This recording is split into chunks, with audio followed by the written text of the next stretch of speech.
In today's video, I'm going to teach you how to change cursors in Webflow. Customizing the cursor enhances the user experience by making your web elements more interactive and intuitive to engage with. Whether you want to make your cursor change into a hand when hovering over a button or something else more unique, it's a pretty straightforward process. Let's walk through it together. First, what you want to do is select the element you'd like to customize. This could be anything from a button or a link to an image or even a div. Taking a moment to decide which elements need customized cursors will help create a more cohesive and user-friendly design. Once you've made your selection, we move on to our next step. Head over to the Style panel. You can usually find this on the right-hand side of your Webflow interface. The Style panel is your one-stop shop for making aesthetic changes to your selected element. Here you have the ability to tailor the appearance of your site's elements, from typography to dimensions. But today, our focus will be on the cursor. Within the Style panel, scroll down to where it says Effects.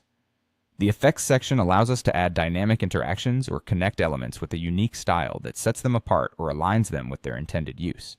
Keeping an eye on the small details at this stage can really elevate your website's design. Once you're in the Effects section, you'll want to find the cursor setting.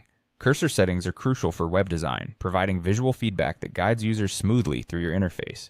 Hovering over an element, the cursor author often needs to change to indicate an available interaction, such as clicking a button or entering text. After locating the cursor setting, it's time to choose the cursor type. Webflow offers several options to cater to your specific design needs. For instance, selecting Auto is the default setting and typically decides which cursor to apply based on the element type.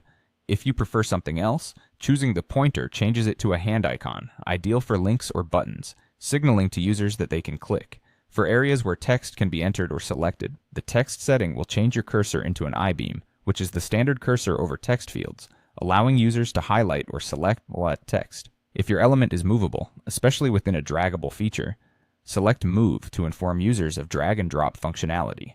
The Not Allowed cursor indicates restricted areas where interactions are disabled, preventing accidental selections or clicks.